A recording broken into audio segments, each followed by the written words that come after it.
Hello students, मैं कपिल कुमार शर्मा एक बार फिर आप लोगों के सामने एक नई वीडियो लेकर आया हूं और आज की वीडियो भी मेरी साइंस सब्जेक्ट से जुड़ी हुई होगी।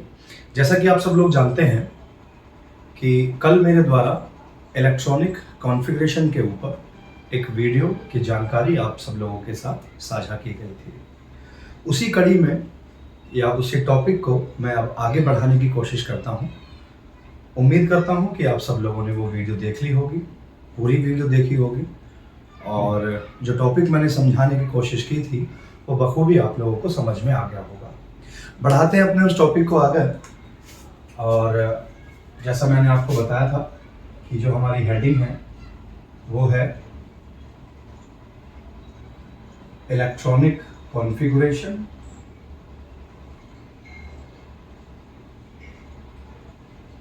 इलेक्ट्रॉनिक कॉन्फ़िगरेशन हिंदी मैंने कल आप लोगों को बताई थी, इलेक्ट्रॉनिक विन्यास कहते हैं इसको। और मैंने परमाणु क्रमांक 1 से लेकर एटॉमिक नंबर 1 से लेकर और परमाणु क्रमांक 30 तक लगभग 30 एटॉमिक नंबर तक electronic configuration, the arrangement of electron, कि परमाणु में जो इलेक्ट्रॉन है वो कौन सी कक्षा में कितने इलेक्ट्रॉन जाते हैं, कितने इलेक्ट्रॉन हम लोग भरते हैं। आज हम थोड़ा सा उससे आगे बढ़ने की कोशिश करते हैं। आज हम लोग बात करते हैं सब शेल की,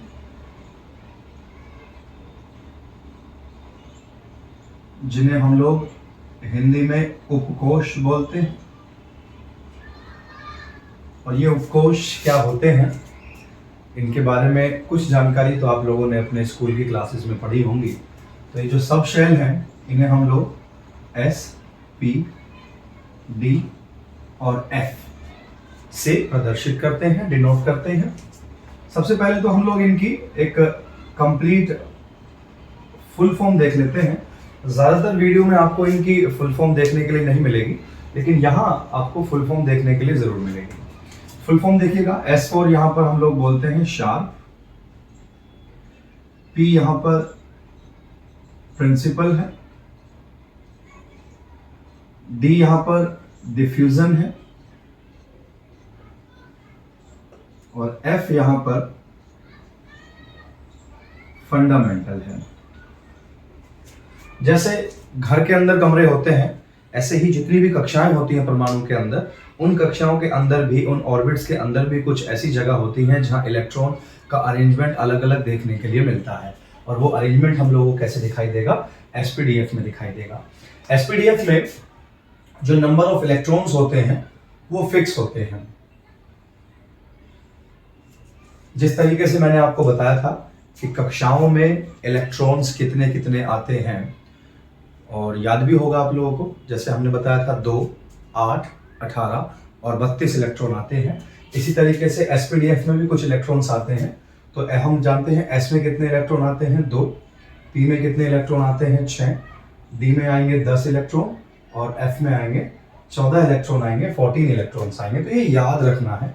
वैसे इसका शॉर्टकट तरीका भी, हम इसको प्रूफ भी कर सकते हैं कि इसमें कितने इलेक्ट्रॉन आते हैं। और इनको प्रूफ करने के लिए हम लोग, आप जानते हैं, एक नंबर्स होते हैं जिन्हें हम लोग किस नाम से जानते हैं, क्वांटम नंबर्स के नाम से जानते हैं। तो क्वांटम नंबर्स जो होते हैं वो प्रॉपर तरीके से हम लोगों को प्रूफ करके दिखाएंगे कि एसपीडीएफ में इतने इलेक्ट्रॉन क्यों आते हैं, इनके पीछे क्या कारण है। लेकिन जब मैं क्वांटम नंबर समझाऊंगा आप लोगों को तब उसके बारे में वहीं पर बात करेंगे। क्वांटम नंबर्स क्या होते हैं, यहाँ ज़्यादा पैनिक नहीं होना है।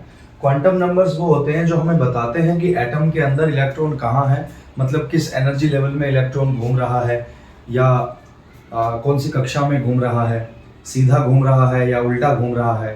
तो इलेक्ट्रॉन के बारे में जो टोटल जानकारी है, जहाँ से हमें इलेक्ट्रॉन के बारे में जानकारी प्राप्त होती है, वो जानकारी हमें कौन देते हैं, क्वांटम नंबर्स देते हैं। ये लगभग 4 प्रकार के होते हैं। तो अभी ये टॉपिक की बात नहीं है, इसको हम लोग बाद में बात करते हैं। तो जल्दी जल्दी एसपीडीएफ के बारे में थोड़ा सा देख लेते हैं। तो कल हम लोग बात कर रहे थे एटॉमिक नंबर 1 की, और एटॉमिक नंबर 1 में कितने इलेक्ट्रॉन हैं, कितनी शेल बनती हैं, एक बनती है। तो इसका जो एसपीडीएफ बनाते हैं, कल हम लोगों ने इस पर बात की थी कि इसका जो एसपीडीएफ बनाएंगे, इसमें एक ही शेल है। जैसे न्यूक्लियस है, न्यूक्लियस के चारों तरफ एक शेल है, एक ऑर्बिट है, और इसमें इलेक्ट्रॉन कितने हैं, एक है। तो मतलब पहली वाली शेल है, कहां से शुरू करेंगे हम लोग? एस से शुरू करेंगे। एस में कितने आ सकते हैं? 2 आ सकते हैं, लेकिन जरूरत कितने की है? 1 की जरूरत है, इसलिए यहां पर हम लोग कितने भर देते हैं? 1 भर देते हैं। एटॉमिक नंबर 2 की बात करते हैं, इसको इस तरीके से तोड़ते हैं, इसमें भी एक ही शेल बनेगी, तो मतलब पहली शेल है, एस ब्लॉक है या एस सब शेल है। एस में कितने आते हैं? 2 आते हैं, जरूरत कितने की है? 2 की है, इसलिए यहाँ पर हम लोग कितने भर देते हैं? 2 भर देते हैं। वैसे इलेक्ट्रॉनिक कॉन्फ़िगरेशन को हम लोग ज्यादातर ऑफ-बाउ प्रिंसिपल से सिखाने की कोशिश करते हैं, लेकिन अभी ऑफ-बाउ प्रिंसिपल को हम लोगों को साइड में रख लेना है कि ऑफ-बाउ प्रिंसिपल नहीं देखना है। अभी मैं बहुत ही साधारण तरीके से आपको समझाने की कोशिश करूंगा, जिससे आप आने वाले जो एग्जाम है उसमें जल्दी से इन सब चीजों को समझ सकें। चलिए एटॉमिक नंबर 3 की बात करते हैं। तो एटॉमिक नंबर 3 में हम लोग देखेंगे 2 और 1। जिन बच्चों को ये चीज समझ में नहीं आ रही है वो इससे पहले वाली वीडियो जरूर देख ले इलेक्ट्रॉनिक कॉन्फ़िगरेशन के ऊपर, तो मुझे लगता है कि वो आसानी से आपको समझ में आ जाएगी। चलिए, तो यहाँ कितनी शेल है? 1 शेल है, 2 शेल है। तो पहले वाली शेल शुरू करते हैं, सबसे पहले ये वाली पहली वाली शेल, इसलिए मैंने यहाँ पर 1 लिखा। कहां से शुरू करेंगे? एस से शुरू करेंगे। एस में कितने आते हैं? 2 आते हैं, जरूरत कितने की है? 2 की है, इसलिए यहाँ पर कितने भर देते हैं हम लोग? 2 भर देते हैं। आगे बढ़ते हैं, फिर दूसरी शेल शुरू होती है, इसलिए यहाँ 2 लिखते हैं। और फिर जो भी नई शेल शुरू होगी कहां से शुरू करेंगे? एस से ही शुरू करेंगे। एस में कितने आते हैं? 2 आते हैं, जरूरत कितने की है? 1 की, तो हम लोग इसके ऊपर कितने भर देते हैं? 1 भर देते हैं। ऐसे ही एटॉमिक नंबर 4 की बात करते हैं, इसको तोड़ेंगे 2 और 2 में ब्रेकआउट करेंगे। 2 शेल है इसमें, 1 शेल ये है, 1 शेल ये है। तो पहले वाली शेल के बारे में बात करते हैं, एस ब्लॉक। एस में 2 भरेंगे क्योंकि यहाँ पर 2 है और एस में भी कितने आते हैं? 2 ही आते हैं, तो पहली वाली शेल हमारी कंप्लीट हो गई। अब कौन सी शेल शुरू होती है? दूसरी शेल शुरू होती है। कहां से शुरू करेंगे? एस से शुरू करेंगे, थोड़ा ध्यान देंगे। एस से शुरू करेंगे, कितने इलेक्ट्रॉन है दूसरी वाली शेल में? 2 है। एस में कितने आते हैं? 2 ही आते हैं, तो हम लोगों ने यहाँ 2 भर दिए। ये तो बहुत साधारण सा तरीका है जिसके द्वारा हम लोग समझ सकते हैं। आगे भी बढ़ते हैं, अलग अलग एटॉमिक नंबर को देखते हैं। हम लोग कोशिश करेंगे कि एटॉमिक नंबर 30 तक इसको समझने की कोशिश करें। स्क्रीनशॉट ले सकते हैं आप इसका, तो मिटा देते हैं बेटा इसको।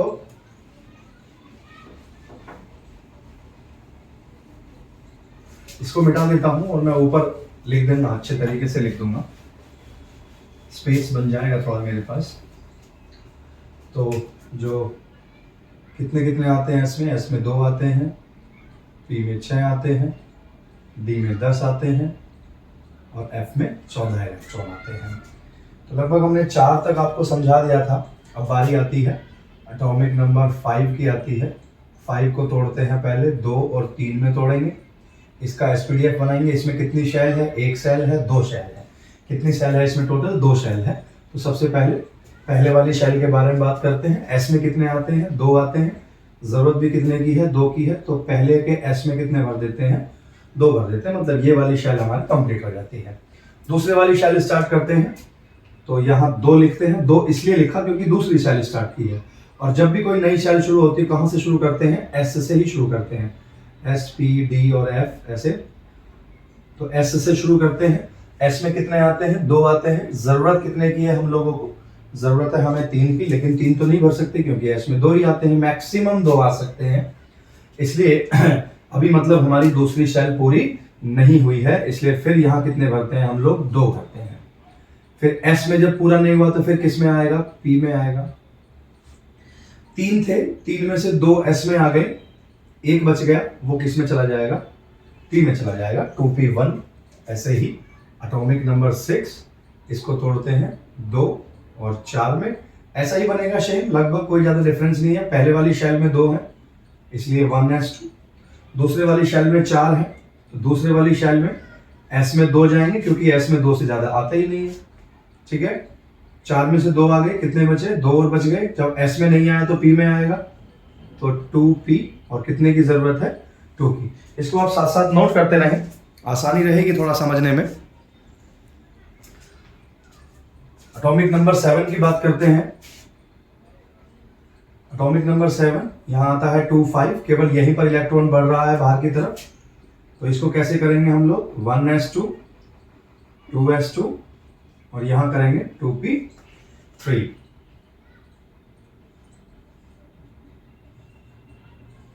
2 6 1s2 2s2 2p4, ऐसे यहाँ 9 आएगा तो p में कितने आ जाएंगे 5 आ जाएंगे। हम सीधा 10 का बनाते हैं 2 और 7, यह आ जाएगा 1s2 2s2 2p, सॉरी यहाँ 10 में 7 नहीं आएगा, 10 में यहाँ पर क्या आएगा 8 आएगा। यहाँ p में कितने आ जाएंगे 6 आ जाएंगे। ये आ गया, इसको आप नोट कर लीजिए क्योंकि एटॉमिक नंबर 3 से लेकर और 10 तक लगभग 2 शेल्स बन जाती हैं। जैसे ही एटॉमिक नंबर 11 स्टार्ट होगा एक शेल और क्रिएट हो जाएगी। तो इसको मैं मिटा देता हूं जल्दी से, वीडियो को बीच में स्टॉप करके भी आप लोग देख सकते हैं। तो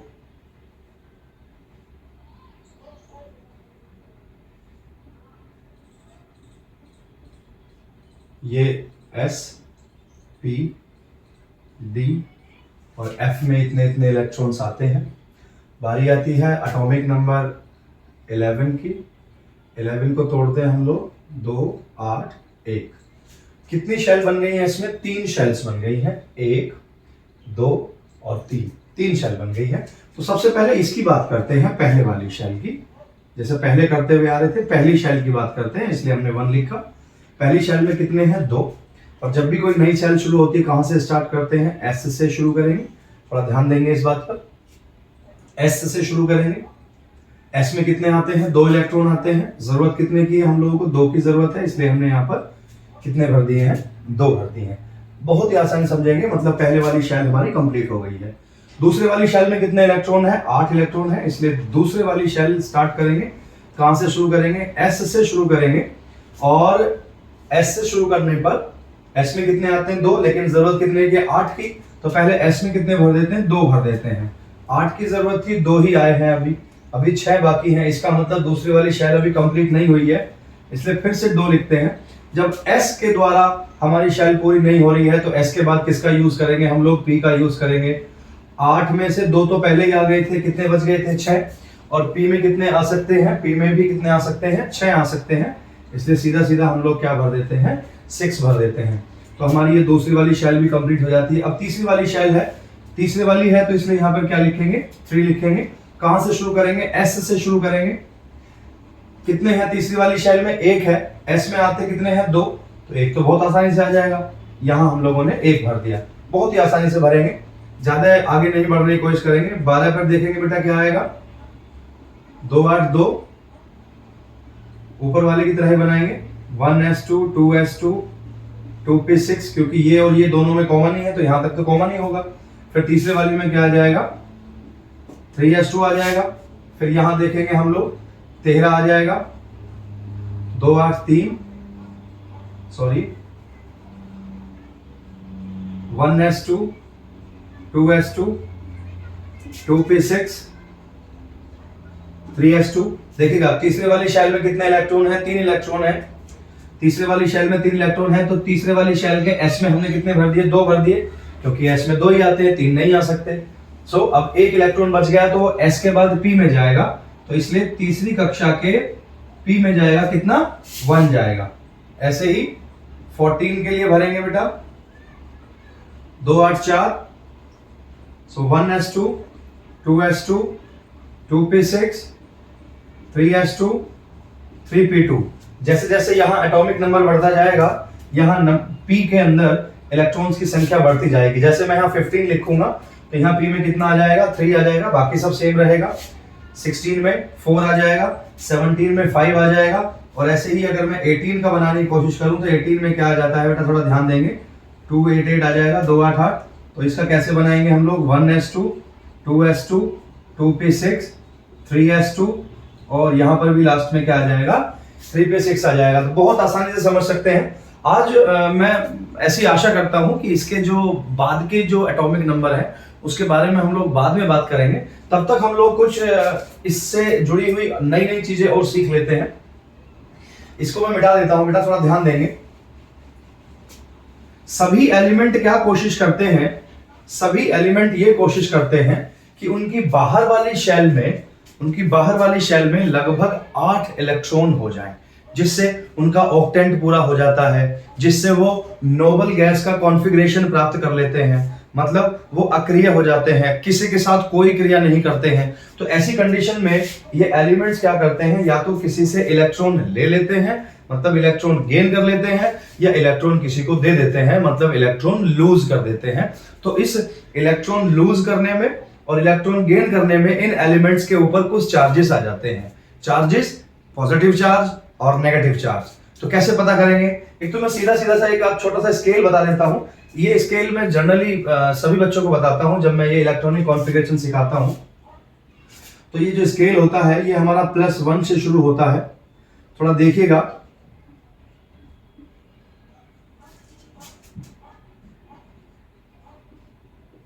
ये एक स्केल है, इस स्केल के द्वारा हम लोग सीधे तरीके से पता लगा सकते हैं कि कौन से एलिमेंट के ऊपर कितने चार्जेस आते हैं। इसके लिए हमें इतना कॉन्फ़िगरेशन तो जरूर आना चाहिए कि इलेक्ट्रॉन कौन सी वाली शेल में कितने हैं, मतलब कौन से एनर्जी लेवल में कितने इलेक्ट्रॉन घूम रहे हैं। तो हम लोगों को ज्यादातर क्या जरूरत होती है, किसी भी एलिमेंट के जो सबसे बाहर वाली शेल होती है, ये वाली जो शेल होती है, सबसे बाहर वाली जो शेल है, हमें इसकी जरूरत पड़ती है। और इस सबसे बाहर वाली शेल को हम लोग क्या नाम देते हैं बेटा? इसे हम सबसे बाहर वाली शेल को नाम देते हैं वैलेंसी सेल। हम हिंदी में इसे क्या बोलते हैं, थोड़ा ध्यान दीजिएगा, हिंदी में इसे बोलते हैं संयोजी कोश। हिंदी में इसे बोलते हैं संयोजी कोश, ज्यादा टिपिकल नहीं है। तो इस जो वैलेंसी सेल के जो इलेक्ट्रॉन है, सबसे बाहर वाली शेल में जो इलेक्ट्रॉन होते हैं, हम इनके नंबर्स को देखते हैं, ज्यादातर ध्यान देते हैं इन चीजों पर। जैसे मान के चलिए सबसे बाहर वाली शेल में कितने इलेक्ट्रॉन है, यहाँ पर 2 है, तो इस स्केल पर 2 को काउंट कर दीजिए, मतलब 1 और 2। तो एटॉमिक नंबर जो 12 है, इसके ऊपर कितने चार्ज आते हैं? प्लस के 2 चार्ज आते हैं। देखिएगा इसके ये देखिएगा 3 वाले को देखिएगा, इसके वैलेंसी सेल में कितने इलेक्ट्रॉन है? 3 इलेक्ट्रॉन है। तो 1, 2 और 3, इसके ऊपर कितने चार्ज आते हैं? इसके ऊपर चार्ज आते हैं प्लस के 3। बहुत ही आसान है।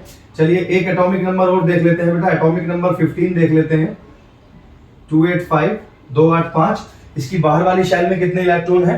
5 इलेक्ट्रॉन है, मतलब वैलेंसी सेल में 5 इलेक्ट्रॉन है। काउंट कर दीजिए एक बार, 1, 2, 3, 4, 5 -3, मतलब एटॉमिक नंबर जो 15 है, इसके ऊपर कितने चार्ज आते हैं? 3 आते हैं, और वो भी कौन से होते हैं? नेगेटिव चार्ज होते हैं। थोड़ा सा और देखते हैं, इंटरेस्टिंग सा लग रहा है। एटॉमिक नंबर 16 को देखते हैं बेटा, 2, 8 और 6, 286। लास्ट वाली शेल, वैलेंसी सेल में कितने इलेक्ट्रॉन है? 6 इलेक्ट्रॉन है। काउंट करके देखिए एक बार, 1, 2, 3, 4, 5 और 6, -2। सो इसके ऊपर कितने चार्ज होते हैं? -2, नेगेटिव चार्ज होते हैं 2। इस तरीके से हम, एक शॉर्टकट तरीका है, इस स्केल के द्वारा हम लोग पता लगा सकते हैं कि कौन से वाले एलिमेंट के ऊपर कितने चार्ज आते हैं, वो चार्ज नेगेटिव है या वो चार्ज पॉजिटिव है, ये पता लगा सकते हैं इसके द्वारा। दूसरा तरीका क्या होता है, मैंने अभी थोड़ी देर पहले ये बताया कि सभी एलिमेंट क्या कोशिश करते हैं कि उनकी बाहर वाली शेल में कितने इलेक्ट्रॉन हो जाए? 8 इलेक्ट्रॉन हो जाए। इसके लिए वो क्या कोशिश करते हैं, या तो किसी से इलेक्ट्रॉन ले लेंगे या किसी को इलेक्ट्रॉन दे देंगे। अच्छा, एक बात और समझनी है कि कोई भी एलिमेंट मैक्सिमम 4 इलेक्ट्रॉन या तो लूज कर सकता है, 4 इलेक्ट्रॉन लूज कर सकता है, या 4 इलेक्ट्रॉन गेन कर सकता है। 4 से ज्यादा नहीं करेगा, 1 कर लेगा, 2 कर लेगा, 3 कर लेगा, ज्यादा से ज्यादा कितने कर लेगा? 4 कर लेगा, 4 से ज्यादा नहीं करेगा। तो इसलिए मैक्सिमम जो मैक्सिमम वैलेंसी है, या हम लोग कह सकते हैं जो मैक्सिमम चार्ज आ सकते हैं किसी के ऊपर, वो कितने आ सकते हैं? 4 आ सकते हैं। थोड़ा देखिएगा, तो एटॉमिक नंबर 15 को देखते हैं, इसकी वैलेंसी शेल में कितने हैं? 5 हैं, और इसको सबसे बाहर वाली शेल में 8 करने के लिए कितने की जरूरत है? एक बार आप इसे नोट कर लीजिए आराम से। यस, 8 करने के लिए कितने की जरूरत है? इसको जरूरत है 3 की। तो ये किसी से 3 इलेक्ट्रॉन ले लेगा, किसी से 3 इलेक्ट्रॉन गेन कर लेगा। तो मतलब इसने 3 इलेक्ट्रॉन गेन किए। थोड़ा ध्यान दीजिएगा, एटॉमिक नंबर 15 ने 3 इलेक्ट्रॉन गेन कर लिए। तो जब कोई एलिमेंट इलेक्ट्रॉन गेन करता है तो चार्ज कौन सा आता है? नेगेटिव आता है। इस बात को यहां लिख लेते हैं। अगर कोई एलिमेंट इलेक्ट्रॉन गेन करता है, किसी से इलेक्ट्रॉन ले लेता है, तो चार्ज कौन सा आएगा भैया जी? चार्ज आएगा नेगेटिव। चार्ज आएगा नेगेटिव। और अगर इलेक्ट्रॉन लूज किए जाते हैं तो चार्ज कौन सा आएगा, पॉजिटिव आएगा। इसको थोड़ा सा ध्यान दीजिएगा, सॉरी, पॉजिटिव आएगा।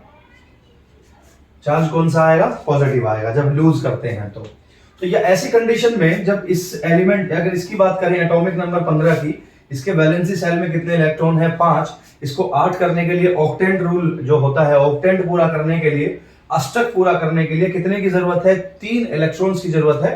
तो ये 3 इलेक्ट्रॉन किसी से क्या कर लेगा, ले लेगा, गेन कर लेगा।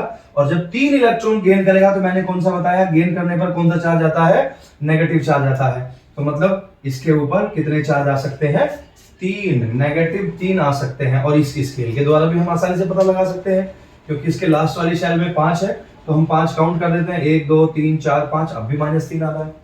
एक एग्जांपल और ले लेते हैं थोड़ा आसानी से, इसको मिटा के थोड़ा ध्यान दीजिएगा।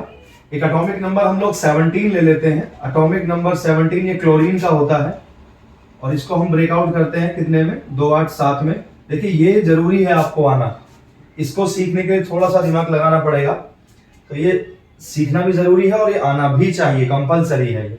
तो इसकी बाहर वाली शेल में कितने इलेक्ट्रॉन है भैया जी, 7 इलेक्ट्रॉन है। इसको 8 करने के लिए कितने की जरूरत है, 1 की जरूरत है।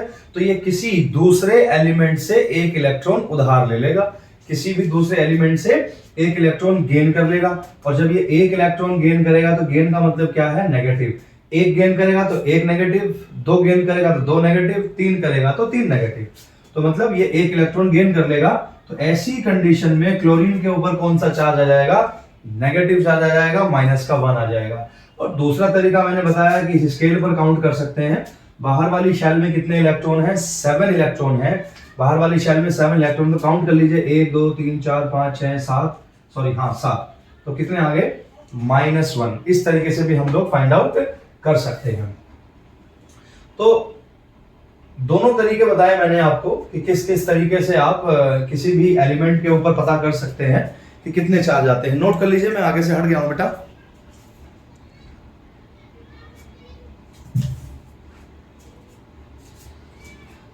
जी, इलेक्ट्रॉनिक कॉन्फ़िगरेशन, मैं इससे पहले वाली वीडियो में बता चुका हूं आपको कि इलेक्ट्रॉनिक कॉन्फ़िगरेशन के बिना केमिस्ट्री सीखना असंभव सी बात है।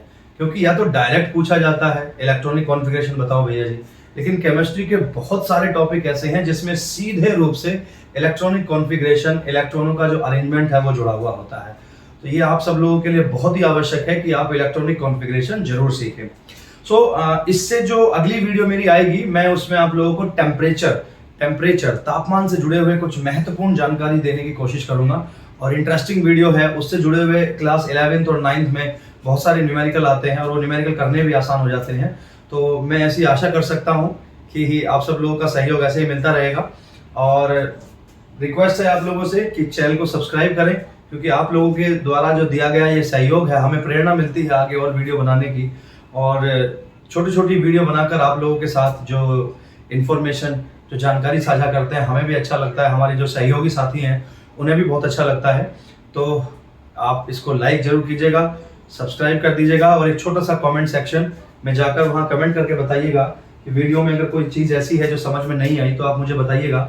नेक्स्ट वाली वीडियो में आपको ज़रूर बताऊंगा कि इसमें हम लोग क्या क्या कर सकते हैं। तब तक के लिए धन्यवाद, नमस्कार।